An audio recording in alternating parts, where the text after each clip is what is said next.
water, omi, miri. That is what water is called in my native language. Yeah.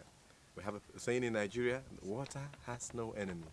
And that is, omi or lota, water does not have an enemy, any enemy. And that's what water means to me. That's universal. Water is a source of life, but more than 1 billion people do not have access to sufficient and clean water. I'm very much interested in the issue of water for two reasons. First, because the Bible tells us a lot about water, about its spiritual meaning and about its real existential meaning. And as a theologian, I try to bring together both. As Christians, we need to work for social justice. Social justice is not just a legal or political term for us Christians, but a theological notion. It talks about just relationships between God, between fellow human beings, and the whole of creation. So the justice issue in Christianity always involves also the water issue. We have to work for the right to water for everybody in the whole world. Really, when we talk about South Africa, and particularly service delivery in South Africa, we always refer to pre-1994 and post-1994. Because pre-1994, the apartheid government made it quite clear that they do not deliver services or they do not deliver adequate services to black areas. And of course, the post-apartheid government has had to deal with all of the historical backlogs and so on. Post-1994, we've also had several policy reforms.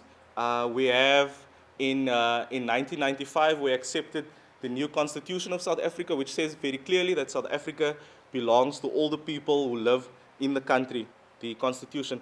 Following that, we also had a new Water Act. The old government allocated water pretty much to their friends. The new Water Act had to make it very clear that water is a public commodity, was a public good, and belongs to the people of South Africa, and ownership would not be given to any private individuals. Some of the challenges we have even now, as I said in my first couple of slides, we are a country that is severely water stressed. The issue of ownership is still a big one, particularly ownership of water. We continue to struggle with historical backlogs.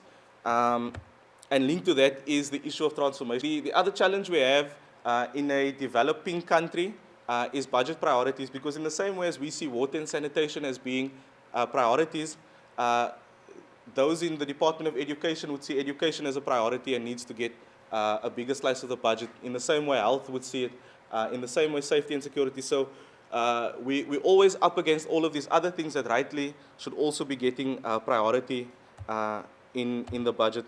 So I thank you, and if there's time, any questions?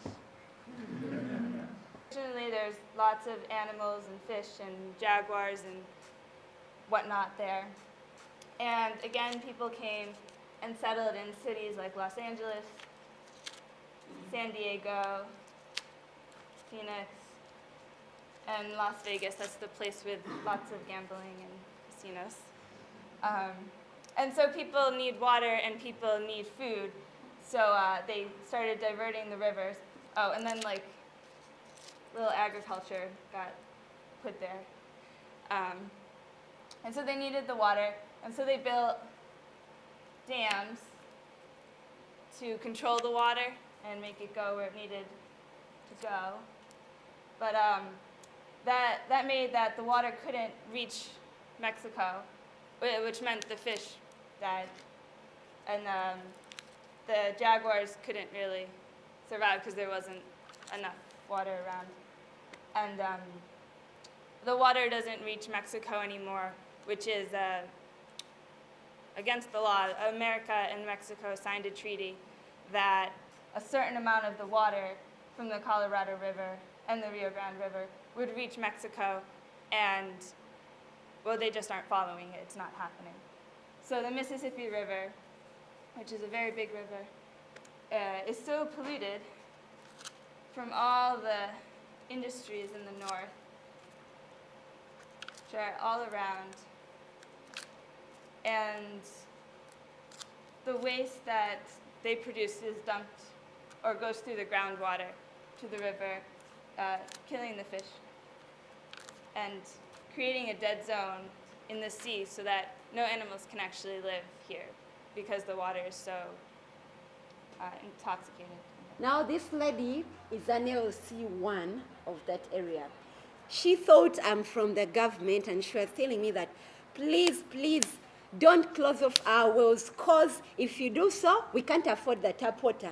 And for that case, we are going to die of cholera. So please just help us. Do not do anything like closing up the wells. Within the other parts of Uganda, there is Soroti within the northern part of Uganda. It is so wet, so it is really hard to know whether this is good water for the people or not. So government is really trying hard to get for them better sources of water, like boreholes, tap water, but it's not yet done. So people are still depending on swamps and other sources. That's it. Kadida Gamila Water Supply, Sanitation, Hygiene Promotion and Environmental Project. This project is in southern parts of Ethiopia, and I'm going just to share my own experience on these different schemes of water, environment and sanitation. The water supply, water supply coverage of the community is 3.4%, and the sanitation and hygiene coverage was 1%, and we do have a plan just to change this 3.4% to 70% and 1% to 100% within 3 years of the project life. And the project objective was to achieve measurable and sustainable improvement in the health status and livelihood of the beneficiary community through the provision of improved water supply, sanitation facility, and natural resource management. We kind of agree that we have to act. Like we don't have to expect that God will give us the water or something that we need as a miracle. We have to act too. Like for example, we have to find the way to achieve the things that we want. And also, like for example, for the third one, the third question, act, like the presentation before, she said, see, just, and act. We, as a Christian, we have to act.